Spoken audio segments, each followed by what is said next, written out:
तो ये जो रेडियो एक्टिव प्रोब है, ये पहली बात तो ये कि बहुत कॉस्टली है, ठीक है। उसके बाद में ये प्रेसाइज हमें क्या करती है, प्रेसाइज शेप बना के देती है, राइट। तो अब क्या होगा, देखो रेडियो एक्टिव प्रोब में क्या होता है, रेडियो आइसोटोप होता है, ठीक है, रेडियो आइसोटोप होता है, आइसोटोप, ठीक है। अब जो रेडियो एक्टिव आइसोटोप है ना, वो किरणें छोड़ेगा, ठीक है, किरणें छोड़ेगा और क्या करेगा, एक शेप क्रिएट करेगा, ठीक है। जो हमने ये जो हमने बनाया है ना शेप, जिसमें लॉन्गर लेंथ के फ्रेगमेंट है और शॉर्टर फ्रेगमेंट है, इनको एक पेपर पे ले आएगा वो एक्सरे की मदद से, यानी कि एक एक्सरे बन जाएगा उसका, ठीक है। तो ये होती है डीएनए फिंगरप्रिंटिंग। इसका यूज़ क्या है, देखो फोरेंसिक साइंस में इसका बहुत बड़ा यूज़ है।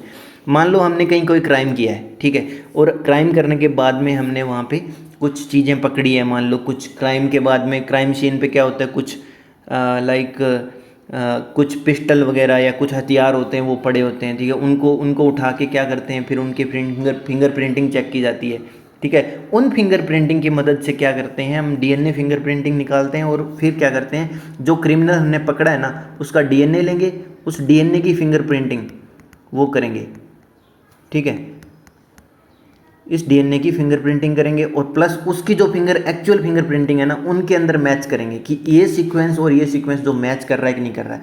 अब जो किसी भी ह्यूमन की फिंगरप्रिंट्स है ना वो बिल्कुल यूनिक होते हैं। देखो आधार कार्ड सबने बनाया हुआ है, ठीक है, तो आधार कार्ड में हमारे यही तो फिंगरप्रिंट्स सारे सारे डेटा स्टोर होते हैं, ठीक है। और ये डेटा स्टोर होने के बाद में क्या होता है, गवर्नमेंट इसका यूज़ भी कर सकती है, लाइक क्राइम के अंदर यूज़ कर सकती है, ठीक है। अब दूसरा क्या है, अगर पैटर्निटी में मान लो कोई बच्चा है और उसके पिता पे बायोलॉजिकल फादर है, उसके ऊपर कुछ शक है, मान लो कि उस डाउट को क्लियर करना है कि ये उसका बायोलॉजिकल फादर है कि नहीं, या मान लो कोई रेप विक्टिम है, ठीक है, गैंग रेप विक्टिम हो सकते हैं, ठीक है, उसके कोई बच्चा है मान लो, ठीक है, तो उस बच्चे को क्या है कि उस बच्चे का बायोलॉजिकली पिता कौन है ये चेक करने के लिए ये क्या करेंगे, डीएनए फिंगरप्रिंटिंग को यूज़ में लाएंगे। तीसरा क्या है, चाइल्ड एक्सचेंज हो गया, मान लो हॉस्पिटल में किसी ने लड़का चुरा लिया, उसकी जगह लड़की रख दी, या लड़की चुरा के उसकी जगह लड़का रख दिया, कुछ ऐसे केसेस होते हैं बहुत सारे, ठीक है। अगर उस चीज़ को रिजोल्व करना है तो क्या होगा, डीएनए फिंगरप्रिंटिंग, उनके फादर जो है उनका बायोलॉजिकल उनका डीएनए लिया जाएगा और वो डीएनए क्या करेगा, बच्चे का डीएनए लिया जाएगा, कौन सा डीएनए किससे मैच कर रहा है, तो फाइनली हम जो डिज़ायर्ड आउटकम है वो प्राप्त कर सकते हैं, यानी कि हम लोग उस बच्चे का पिता खोज सकते हैं, ठीक है। कोई डेड पर्सन है, मान लो कोई इंसान मर चुका है, ठीक है, और उसको आइडेंटिफाई करना है कि वो किससे रिलेटेड है, ठीक है। अगर 4-5 बंदे आ गए और उसकी बॉडी है वो इतनी विकृत हो चुकी है कि उसको चेक ही नहीं कर सकते, लेकिन 4-5 बंदों को डाउट है, 4-5 इंसानों को कि उनका रिलेटिव है ये, तो उनके डीएनए लिए जाएंगे, उस इंसान का डीएनए लिया जाएगा और जिसमें जो मैच करेगा वो उसी इंसान से रिलेटेड होगा, राइट।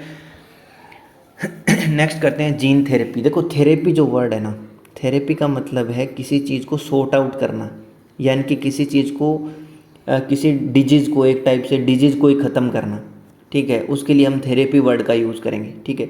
तो ये इसमें ट्रीटमेंट है, एक थेरेपी का मतलब होता है ट्रीटमेंट है एक तरीके से, इनडायरेक्टली, राइट। तो क्या होता है कि ट्रीटमेंट जो है वो किसी भी डिजीज़ का अगर जीन को इंसर्ट करेंगे, मान लो कोई जीन है, मान लो कोई जीन है और वो जीन है वो किसके लिए जिम्मेदार है, मान लो कोई डिजीज़ है, सिकल सेल एनीमिया, मान लो ये एग्जांपल दिया हुआ है, सिकल सेल एनीमिया है, ठीक है, इसके लिए जिम्मेदार है, ठीक है, ये जीन है इसके लिए, सिकल सेल एनीमिया इसके लिए मान लो जिम्मेदार है, ठीक है। अब क्या करेंगे, हम उस जीन को कट करेंगे, राइट।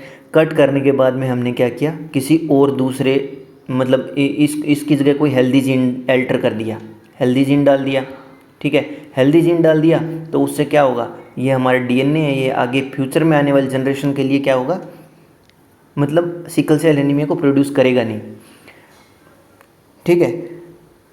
उसके बाद में जीन थेरेपी जो है मेनली किसके लिए यूज़ की जा रही है, प्लांट्स के लिए। एक्चुअल में क्या है कि जो ह्यूमंस है ना, ह्यूमंस के लिए अगर जीन थेरेपी को यूज़ करना है तो उसके लिए बहुत सारे परमिशंस की ज़रूरत पड़ती है। एक्चुअल में क्या है कि अगर हम जीन को ऐसे एडिट करने लग जाएंगे और एक हाई लेवल पे मास प्रोडक्शन होने लग जाएगा और इसके कोई रेगुलेशंस नहीं होंगे, तो क्या होगा कि एक तरीके से क्राइम्स बढ़ जाएंगे, राइट, क्राइम्स इंक्रीज हो जाएंगे। और जो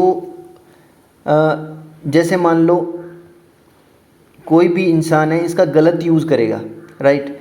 अगर किसी को क्रिमिनल प्रोड्यूस करने हैं, मान लो किसी को कुछ एक टाइप के इंसान प्रोड्यूस करने हैं, इंसानों की क्लोनिंग करनी है, तो ये सब चीज़ें हैं ना अनुप्रयोग में आने लगेगी, ठीक है। तो इसलिए इनके ऊपर कुछ रेगुलेशंस भी है। लेकिन प्लांट्स है ना, प्लांट्स को हम कर सकते हैं। लाइक हमने क्या किया, जेनेटिकली मॉडिफाइड प्लांट्स ऐसे बनाए जो कि किसी डिजीज यानी कि किसी रोग के प्रति प्रतिरोधक है, ठीक है, रोग के प्रति प्रतिरोधक है, राइट। अब क्या है, इसको जीन थेरेपी को किस में यूज़ किया जाता है, एल्जाइमर में क्या होता है, मेनली हमारा जो ब्रेन है ना, ये ब्रेन सिकुड़ना स्टार्ट हो जाएगा, श्रिंक होना स्टार्ट हो जाएगा, ठीक है। और ब्रेन जब सिकुड़ेगा ना तो इसके अंदर सेल्स है वो मरेगी, राइट। सेल्स मरेगी तो ये इंसान है वो कैसे काम करेगा, ये इंसान का माइंड कैसे काम करेगा, कंप्लीटली काम ही नहीं कर पाएगा, एल्जाइमर हो जाएगा इसको, राइट। एक पार्किंसन ऐसा डिजीज़ होता है जिसके अंदर हाथ पैर कांपने लगते हैं इंसान के, ठीक है। वो इवन वो अगर सीढ़ियों पे चढ़ेगा तो सीढ़ियों से गिर जाएगा, इतने ज़्यादा ट्रेमर्स आते हैं हाथ पैरों में। सिकल सेल एनीमिया क्या होता है, इसके अंदर क्या होता है, आरबीसी जो होती है ना, रेड ब्लड सेल्स है, इनकी शेप चेंज हो जाती है, ठीक है। अब शेप अगर चेंज हो गई, आरबीसी क्या करती है, मेनली ब्लड को कैरी करती है, राइट। अगर ब्लड को कैरी करेगी और इसकी सेल्स की शेप है वो मान लो बड़ी हो गई या विकृत हो गई, तो वो क्या करेगी, किस में चलेगी, हमारी जो वेंस है उनके अंदर ये ब्लड ट्रांसफ़र ही नहीं होगा, चलेगा नहीं, ठीक है। तो उसकी वजह से क्या होगा, हमारा एक टाइप का ब्लड की कमी आने लगेगी, ठीक है। ब्लड की जगह जगह क्लोटिंग हो जाएगी, जिससे क्या होगा, हमारे हाथों पैरों में विभिन्न ऑर्गन्स में क्या होगा, छोटी छोटी गांठें बन जाएगी, ठीक है।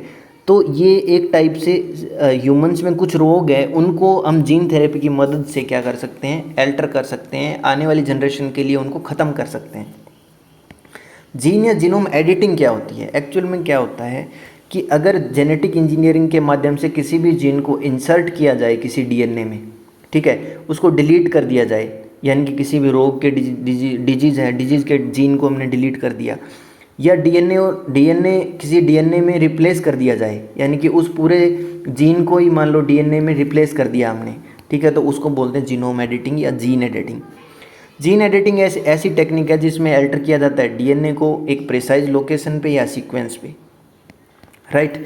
उसके बाद में जीन एडिटिंग का जो प्रोसेस है वो स्पेशल एंजाइम से किया जाता है, ठीक है, जिनको बोलते हैं इंजीनियर्ड न्यूक्लियस एंजाइम। हमने देखा था ये बायोलॉजिकल सीजर्स होते हैं, राइट, ये बायोलॉजिकल सीजर्स होते हैं, इनसे कट किया जाता है डीएनए का स्पेसिफिक पोर्शन, ठीक है। इनको मोलिकुलर सीजर्स भी बोलते हैं, क्या बोलते हैं, मोलिकुलर सीजर्स भी बोलते हैं, आणविक कैंची, हिंदी में इसको बोलते हैं आणविक कैंची, राइट। अब क्या करेंगे, नेक्स्ट टॉपिक की तरफ बढ़ेंगे और ये है क्रिस्पर कैस टेक्निक। एक्चुअल में क्या है कि ये एक ऐसी टेक्निक है, ठीक है, जीन एडिटिंग की, ये बहुत ही सिंपल टेक्निक है, राइट। और इसका जो प्रिसीजन है, यानी कि इसका प्रिसीजन होता है जैसे कोई भी चीज़ कितनी एक तरीके से बिल्कुल परफेक्ट है, राइट। परफेक्शन जो होता है ना, ठीक है, वो होता है प्रिसीजन। और ये कितने प्रेसाइज है, कितनी परफेक्ट है ये टेक्निक, जो कि मतलब बहुत इफेक्टिवली, बहुत सिंपल तरीके से, ठीक है, इजीली हम क्या करेंगे, जीन एडिटिंग कर सकते हैं इससे। इसमें देखो दो चीज़ें होती है, एक तो होती है आणविक कैंची यानी बायोलॉजिकल सीजर्स, राइट, और एक होता है गाइडेड आरएनए, ठीक है, और एक है इसके अंदर एंजाइम, राइट। अब ये एंजाइम होता है ना, इसकी मदद से हम डीएनए के जीन को कट करेंगे, राइट। वो कट करेंगे तो इसकी जगह हम एंजाइम को बोलेंगे Cas9, इस एंजाइम को बोलेंगे Cas9, ठीक है। और ये बहुत बड़ी चीज़ है, जो क्रिस्पर कैस टेक्निक है, ये बहुत बड़ी चीज़ है, क्योंकि पहले जो जीन एडिटिंग होती थी उसके अंदर बहुत कॉम्प्लेक्शन थे, लेकिन अब इसको इतना सिंपल बना दिया कि कहीं भी हम इसको परफॉर्म कर सकते हैं, राइट। अब क्या है कि जो गाइडेड आरएनए होता है, एक एंजाइम होता है, एंजाइम की मदद से हम क्या करेंगे, अब डीएनए को कट करेंगे, राइट। डीएनए का हमने इतना पोर्शन मान लो कट कर लिया, ठीक है। अब क्या होता है, इतना पोर्शन हमने कट कर लिया। इसको कट करने के बाद में हमने क्या कर लिया, जो रिकम्बाइंड डीएनए बनाएंगे, ठीक है। रिकम्बाइंड डीएनए हमने होस्ट सेल के लिए तैयार कर लिया। अब रिकम्बाइंड डीएनए है ना, इसको गाइडेड आरएनए की मदद से, किसकी मदद से, गाइडेड आरएनए की मदद से हम क्या करेंगे, होस्ट सेल के अंदर क्या करेंगे, ट्रांसफ़र कर देंगे। कहाँ पे, यहाँ पे, इस स्पेसिफिक प्लेस से हमने कट किया था और यहीं पे। अब क्या होता है कि इसमें मेन चीज़ क्या होती है कि इस टेक्निक में जो यहाँ पे कट हुआ था ना, जो पोर्शन ये कट हुआ था, वो पोर्शन बहुत प्रिसाइजली कनेक्ट होता है, और प्रिसाइजली कनेक्ट होने के बाद में आगे क्या होगा, सेल डिवीज़न स्टार्ट हो जाएगा। देखो, अगर हमने मान लो कोई जीन एडिटिंग करी है, ठीक है, और उसके बाद में डीएनए से आगे सेल डिवीज़न नहीं हो रहा है, तो उसका कोई फ़ायदा नहीं है, क्योंकि वो आगे चल नहीं रहा है, वो सेल है वो वहाँ पे डेड हो चुकी है, राइट। तो अगर सेल डिवीज़न नहीं होगा तो हमारा ये जो जीन एडिटिंग है वो सक्सेसफुल माना ही नहीं जाएगा, राइट। तो अब क्या करेंगे कि जो गाइडेड आरएनए है उसका यूज़ करके हम लोग क्या करें, प्रिसाइजली उसको कनेक्ट कर देंगे और इमीडिएटली उसका जो है वो डिवीज़न स्टार्ट हो जाएगा सेल का। इसलिए हमारी ये टेक्निक बहुत ज़्यादा, इसका सक्सेस रेट बहुत ज़्यादा है। इसका देखो पूरा नाम है ना, इसको याद करने की ज़रूरत है। क्लस्टर्ड का मतलब है एक ग्रुप में कोई चीज़ होती है रेगुलरली का मतलब, क्लस्टर्ड रेगुलरली का मतलब है बिल्कुल, मतलब डेली, मतलब डेली बेसिस पे एक तरीके से। इंटरस्पेस्ड मतलब उनके अंदर है ना थोड़ा स्पेस है, ठीक है, इंटरनल स्पेस है मान लो, ठीक है। शॉर्ट का मतलब छोटा, ठीक है। और प्लेंड्रोमिक रिपीट्स, ये क्या है, रिपीट्स है एक टाइप के, मतलब ठीक है, डीएनए के रिपीट्स हैं। तो ये है ना क्रिस्पर कैस टेक्निक, इसको हमें एक तो इसकी जो के विद क्या स्टैंड करती है, इसकी जो मतलब इसकी फुल फॉर्म क्या है ये देख लेंगे, ठीक है। उसके बाद में Cas9 इसका एंजाइम है, ये भी बहुत इंपॉर्टेंट है, ठीक है। देखो ये टेक्निक है ना वो खोजी गई थी किसके द्वारा, इमैनुअल कारपेंटियर और जेनिफर डोडना के द्वारा। ये 2 लड़कियां थी, ठीक है, जिनको रसायन विज्ञान का नोबेल पुरस्कार भी मिला है, ठीक है, 2020 में, 2020 में। ये बहुत इंपॉर्टेंट है एक तरीके से, वेरी इंपॉर्टेंट, क्योंकि ये एक तरीके से पता है कि एक बज क्रिएट हो गया था बायोटेक्नोलॉजी के सेक्टर में कि हाँ यार, अगर जीन एडिटिंग इतनी सिंपल है, गाइडेड आरएनए की वजह से इतनी सिंपल है, तो हम लोग क्यों ना जीन एडिटिंग करके बहुत कुछ बनाएं, राइट। तो इसके बेसिस पे आगे की जो स्टडी है ना बायोटेक्नोलॉजी में, ये बहुत ज़्यादा मतलब ईजी हो गई है एक तरीके से, राइट। इसके बाद में स्टेम सेल थेरेपी। देखो स्टेम सेल्स क्या होती है एक्चुअल में, जो भी मान लो अनडिवाइडेड सेल्स होती है, एक ऑर्गन है, मान लो कोई ऑर्गन है, ठीक है, ऑर्गन के अंदर सेल है। ये सेल बनने से पहले, सेल डिवीज़न के बाद में जो सेल बनती है, उससे बनने से पहले की स्टेज है एक तरीके से स्टेम सेल्स। ये प्रिमिटिव सेल होती है, ठीक है, और ये स्टेम सेल्स ही सेल्स में कन्वर्ट होती है एक तरीके से। लेकिन जो उससे पहले जो सेल्स होती है वो स्टेम सेल्स होती है, वो इनका यूज़ करके हम क्या करेंगे आगे देखते हैं, ठीक है। ये मास्टर सेल कहलाती है, यानी कि इनका डिवीज़न, ये डिवीज़न से जस्ट पहले सेल्स है और इनके बाद में सेल्स बनेगी ये आगे जाके, तो एक तरीके से मास्टर हुई ना, क्योंकि उस स्टेम सेल्स की वजह से तो सेल्स बनती है, ठीक है। अब क्या है कि ये डिजीज़ का ट्रीटमेंट करने में हेल्प ले सकते हैं इसकी, स्टेम सेल्स की, ठीक है। इसको बोलते हैं स्टेम सेल थेरेपी। अब इसमें क्या है, टाइप्स, स्टेम सेल्स के टाइप्स इसकी कैपेसिटी के बेसिस पे, एक यूनिपोटेंट होती है, इसमें 1 टाइप की सेल होती है, मल्टीपोटेंट में एक से ज़्यादा टाइप की स्टेम सेल्स होती है। लाइक देखो यूनिपोटेंट में क्या है कि लीवर या ब्लड वेसल, स्केलेटन, स्पाइन, ठीक है, इनकी सेल्स होती है जो कि एक ही, इस स्टेम सेल से केवल एक ही उसी टाइप की सेल बना सकते हैं, राइट। उसके बाद मल्टीपोटेंट से क्या है कि जैसे ब्रेन की सेल है मान लो, ठीक है, तो एक सेल हमने ली, एक स्टेम सेल, ठीक है, इसको कन्वर्ट कर दिया मल्टीपल सेल्स में कन्वर्ट कर दिया, राइट। उसके बाद में प्लूरीपोटेंट सेल, ठीक है, अब मल्टीपल सेल्स में उसी टाइप की सेल होती है, उसके अंदर कन्वर्ट हमने किया है। बोन मेरो होता है, bone marrow actually bone marrow में क्या होता है कि WBC और RBC ये प्रोड्यूस होती है, ठीक है। बोन मेरो में अगर मान लो कोई कैंसर पेशेंट है तो उसको बोन मेरो से ही उसका सैंपल लिया जाएगा और उससे पता चलेगा कि हमें हमें कहाँ पे मतलब इनका प्रोडक्शन कहाँ से हो रहा है, राइट, और कितना हो रहा है, ये सब चीज़ें। मान लो उनका डिवीज़न देखो, आरबीसी जो है ना, उनका जो मैच्योरिटी है वो मैच्योरिटी ढंग से हो रही है कि नहीं हो रही, इमेच्योर है, राइट। तो इस तरीके की चीज़ें हम बोन मैरो से पता कर सकते हैं। प्लूरीपोटेंट में क्या है कि ये एनी टाइप ऑफ सेल में कन्वर्ट कर सकते हैं इसको, प्लेसेंटा को छोड़ के। अब प्लेसेंटा क्या होता है कि जब गर्भ में शिशु होता है ना, तो उसको वेरियस टाइप के न्यूट्रिएंट्स जो दिए जाते हैं ना, जो न्यूट्रिएंट्स है प्लस उसका जो वेस्ट है, ठीक है, उसको मान लो बाहर निकालना है, तो ये सब प्लेसेंटा के माध्यम से होता है, ठीक है। तो इसकी सेल इस स्टेम सेल को छोड़ के, इसकी सेल को छोड़ के बाकी जो सेल्स है ना, उन सबको बना सकते हैं इस स्टेम सेल की मदद से, राइट। ध्यान से सुनना ये चीज़, प्लेसेंटा की सेल को छोड़ के बाकी सारी की सारी सेल बन सकती है इस स्टेम सेल से। किससे? प्लूरीपोटेंट स्टेम सेल से, राइट। उसके बाद में टोटीपोटेंट स्टेम सेल्स, इसके अंदर क्या होता है कि ये भी एनी टाइप ऑफ सेल में कन्वर्ट हो सकती है, इनके अंदर एबिलिटी होती है, ठीक है। और इनका सोर्स जो है ना, सोर्स जो है वो 3-4 दिन का जो जाइगोट होता है ना, उससे निकालते हैं इसको, राइट। अब इसके अंदर सोर्स है ना, प्लूरीपोटेंट में सोर्स है ब्लेस्टुला फेज ऑफ एम्ब्रायो। ये क्या है? एक प्राइमरी फेज होती है एम्ब्रायो की, भ्रूण की प्राइमरी फेज होती है, ठीक है। इससे निकालते हैं इस स्टेम सेल को, राइट। किसको? प्लूरीपोटेंट स्टेम सेल को।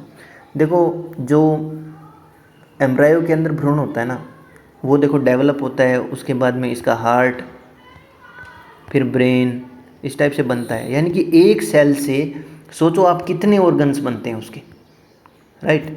और उन सब ऑर्गन से आज हम एक जो इंसान है मान लो बड़ा हो गया, तो उससे कितने, उसके अंदर कितनी सारी सेल्स होंगी, राइट। उसके अंदर कितनी सारी सेल्स होगी और उन सेल से हम लोगों के कितने सारे ऑर्गन्स बने हुए हैं, राइट। तो इस तरीके से अब क्या है कि एम्ब्रायो जो स्टेम सेल्स हैं, एम्ब्रायो जो स्टेम सेल्स है, ये कैसे बनती है? एम्ब्रायो से सोर्स होता है इसका, ये प्लूरीपोटेंट है, ये हमने देख ही लिया है, राइट। उसके बाद में कॉर्ड स्टेम सेल है, ये यूनिबाइलिकल कॉर्ड है, ठीक है। इससे यूनिबाइलिकल कॉर्ड, एक्चुअल में यूनिबाइलिकल कॉर्ड क्या होती है कि जैसे मान लो जब बच्चा जन्मता है ना, तो उसके साथ में एक नाल होती है जिससे उसको सारे न्यूट्रिएंट्स वगैरह मिलते हैं, पोषण मिलता है, ठीक है, ठीक है। तो वो उसको बोलते हैं, ये प्लूरीपोटेंट है, ठीक है। यानी कि इससे एनी टाइप ऑफ सेल्स बना सकते हैं। उसके बाद में एडल्ट स्टेम सेल है, ये एडल्ट पर्सन के ब्लड या बोन मैरो में से ली जाती है, ये मल्टीपोटेंट है, राइट। तो जो मल्टीपोटेंट है ना, उसमें भी more than one type of sales है, लेकिन क्या है कि उसी ऑर्गन की है, ठीक है। लेकिन प्लूरीपोटेंट में एनी टाइप ऑफ सेल है, लेकिन प्लेसेंटा की नहीं, प्लेसेंटा की नहीं है, राइट।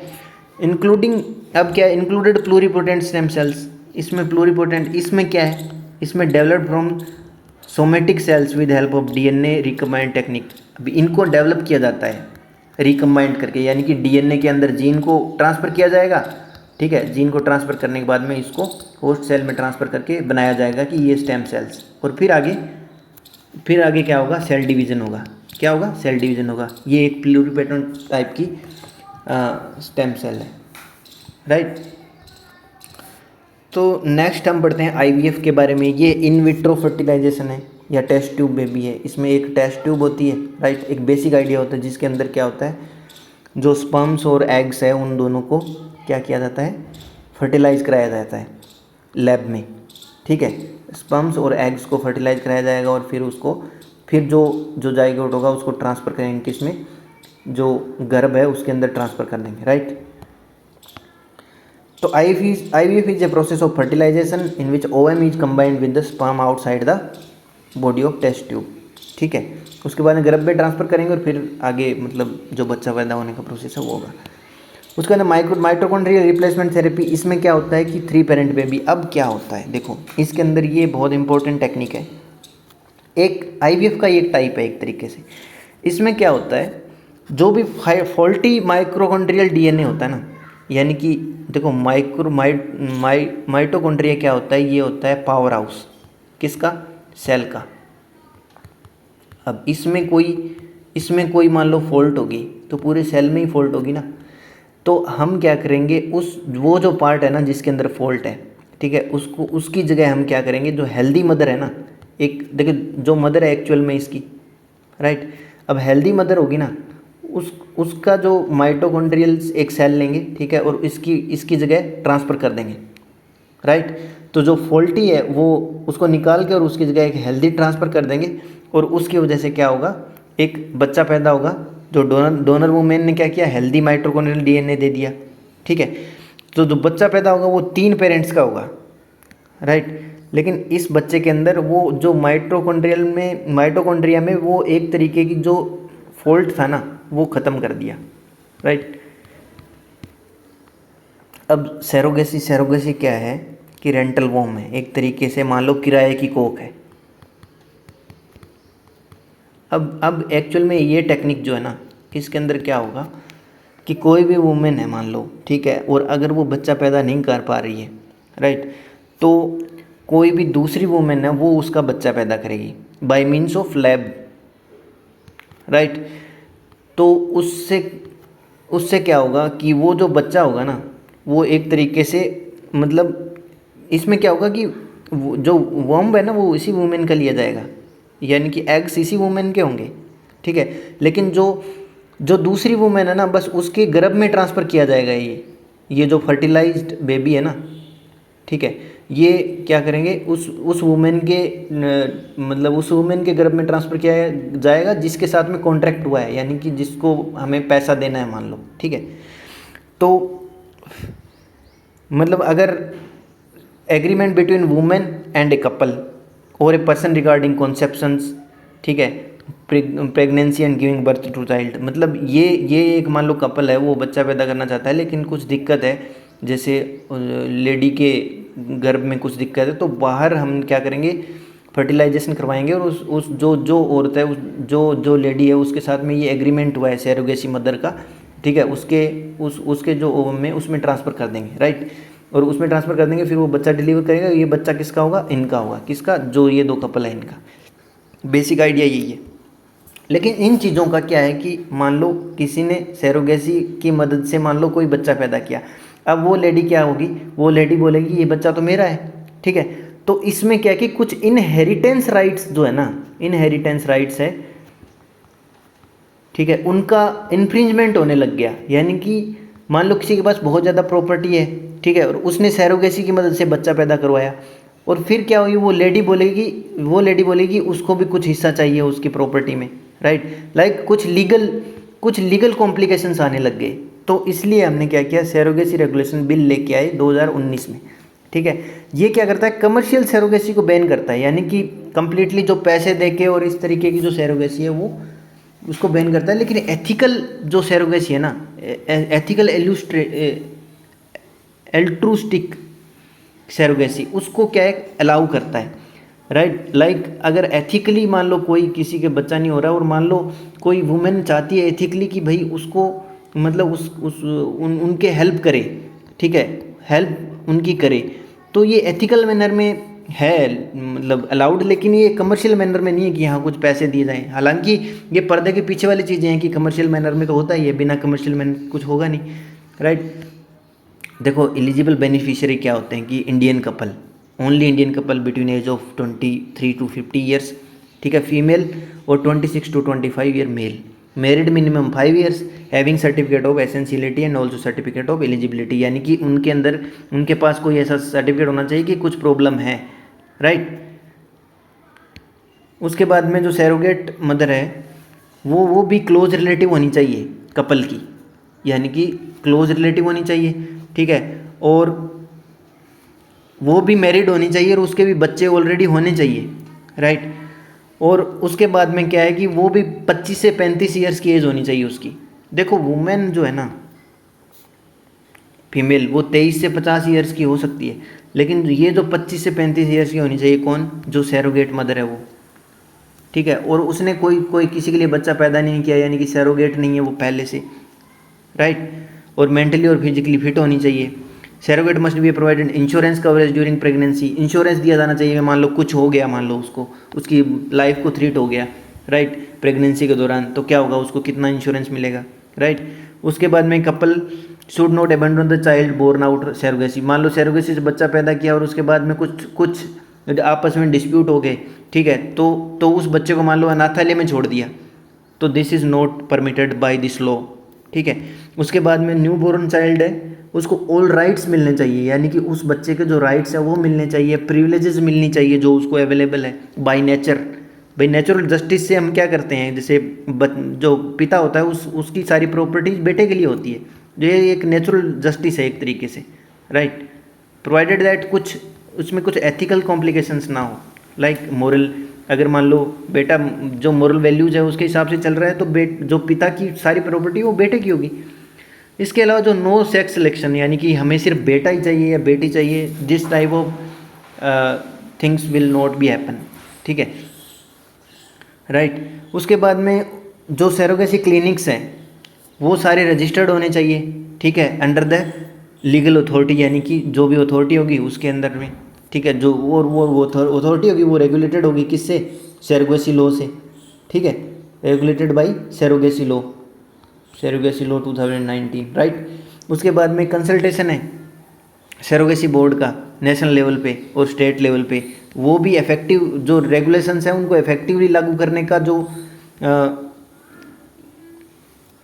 जो बिल मान लो 2019 में आया है, जो भी रेगुलेशंस हैं उनको इफेक्टिवली कैसे लागू किया जाए, राइट।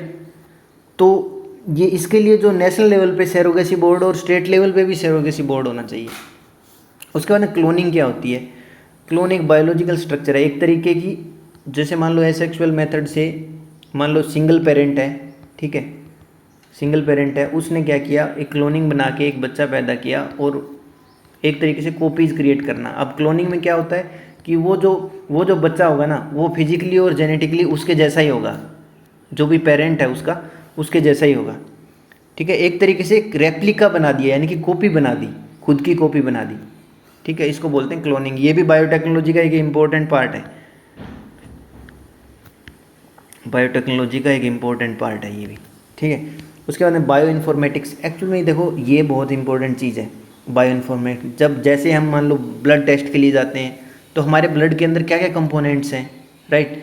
तो कंप्यूटर साइंस का यूज़ करते हुए हमने अपनी बॉडी के बारे में, राइट, बॉडी के एनालिसिस, बायोलॉजिकल एनालिसिस हमने डेटा का करवाया, मान लो हमारी बॉडी के अंदर कितना कैल्शियम, कितना मैग्नीशियम, कितना हीमोग्लोबिन, कुछ भी, इवन पूरा का पूरा जो बायोलॉजिकल डेटा है ना वो कंप्यूटर साइंस की मदद से हम एक पेपर पे ले आए, मान लो उसका आउटकम निकाला, तो इसको बोलते हैं बायो इन्फॉर्मेटिक्स, यानी कि बायोलॉजी की हमने अपने बायोलॉजिकल डेटा जो है उसकी इंफॉर्मेशन ली है, और ये किसकी मदद से लिए, कंप्यूटर साइंस की मदद से। अब डीएनए मैपिंग हो गया, एनालिसिस हो गया, HGP, GIP, protein sequence analysis हो गया, ठीक है। उसके बाद में डेडली डिजीज़ है, मान लो कोई डेडली डिजीज़ है, उसके लिए जो जीन रिस्पॉन्सिबल है, राइट, उसके लिए जो जीन रिस्पॉन्सिबल है उसके बारे में जानना, भाई ये डिजीज़ मान लो मुझे हो गया, फ्यूचर में आगे आने वाली जो जनरेशन को मान लो मुझे हो गया और मेरी आने वाली जनरेशन को हो जाएगा, तो उनके बारे में पता करना भाई कौन सा जीन इसके लिए रिस्पॉन्सिबल है, ताकि मैं फ्यूचर में जनरेशन जो आएंगी उनको बचा लूँ। ड्रग डिजाइनिंग, यानी कि कौन से डिजीज़ के लिए कौन सी ड्रग बनानी होगी, वो सब डिज़ाइन करने के लिए बायो इन्फॉर्मेटिक्स का यूज़ किया जाता है। बायोसेंसर क्या है, बायोसेंसर क्या है कि जो भी बायोकेमिकल चेंजेस है ना बॉडी में, ठीक है, उसको पहचानने के लिए किया जाता है। लाइक ग्लूकोज लेवल अगर ब्लड में पता करना है तो हम क्या ग्लूकोमीटर लगाएंगे, राइट, तो वो एक तरीके की सेंस कर लेता है कि हमारी बॉडी के अंदर कितना जो ग्लूकोज लेवल है, राइट। इसके अलावा प्रेगनेंसी डिटेक्शन, ये भी एक तरीके का सेंसर है। प्रेगनेंसी किट्स होती है उसके अंदर ये इस तरीके के सेंसर का यूज़ किया जाता है, जिससे हमें पता चल जाता है कि प्रेगनेंसी है या नहीं है। बायोसिग्नेचर में क्या है कि ये साइंटिफिक एविडेंस प्राप्त, मतलब एक तरीके का एक साइंटिफिक एविडेंस है कि हमारी जो पास्ट लाइफ उसमें क्या था, ठीक है, और हमारी जो प्रेजेंट लाइफ है उसमें क्या है, राइट।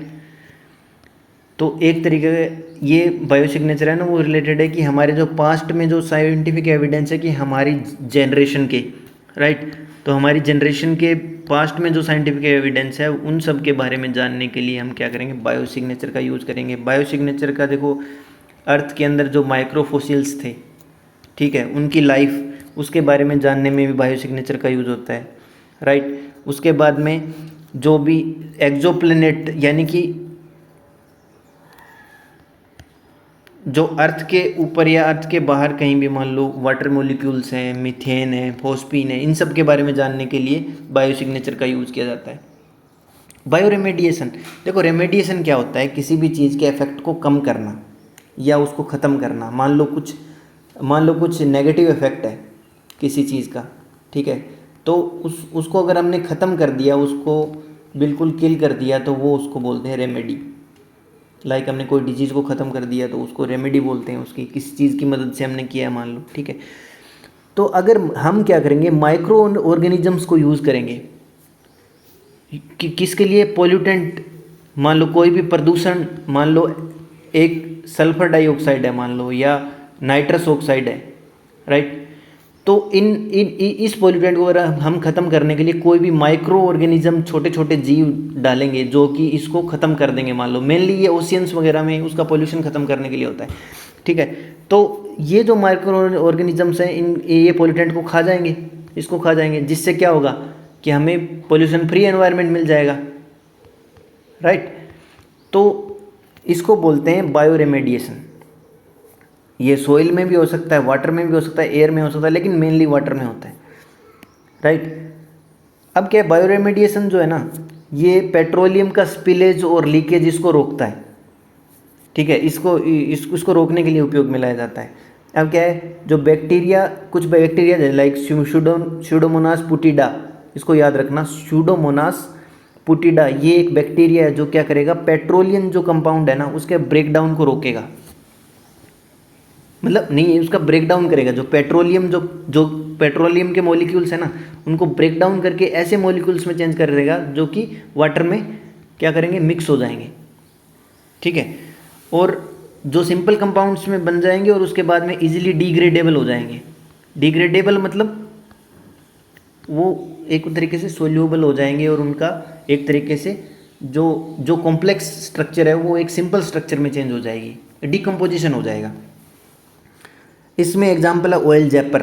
मान लो कहीं पे जो कोई भी शिप आ रहा था, ऑयल टैंकर आ रहा था ओशियन में, ठीक है, और वो उसका ऑयल स्पिलेज हो गया, ठीक है, ऑयल स्पिलेज हो गया, तो हम ऑयल जैपर की मदद से उस जो स्पिलेज्ड ऑयल है ना उसको सिंपल मॉलिक्यूल्स में चेंज करेंगे, ठीक है, सिंपल मॉलिक्यूल्स चेंज करेंगे, फाइनली क्या होगा, नॉर्मल वाटर हमें प्राप्त हो जाएगा, ठीक है। तो एक तरीके से जैसे मान लो ऑयल टैंकर का जो ऑयल है वो स्पिल हो गया बहुत सारा, ठीक है, और अब नीचे जो ऑर्गन है ना, उन जो ऑर्गेनिज्म है ना, जितने भी मछलियाँ हो गई उनको प्रॉब्लम होगी, क्योंकि वो ऑक्सीजन नहीं ले पाएंगे, ऊपर आएंगे तो सीधा उनकी जो सरफेस है वो क्या उनकी बॉडी है वो क्या टच करेगी, सीधा पेट्रोलियम जो प्रोडक्ट है उसको टच करेगी। मान लो कोई रिएक्टिव है तो बेचारे रिएक्शन से मर भी सकते हैं, ठीक है। अब क्या है कि एक इस तरीके का ओलिवोरस एस, इस तरीके का एक बायोरेमेडिएशन है, इसको टेरी ने इन्वेंट किया है, ठीक है, द एनर्जी रिसर्च इंस्टीट्यूट,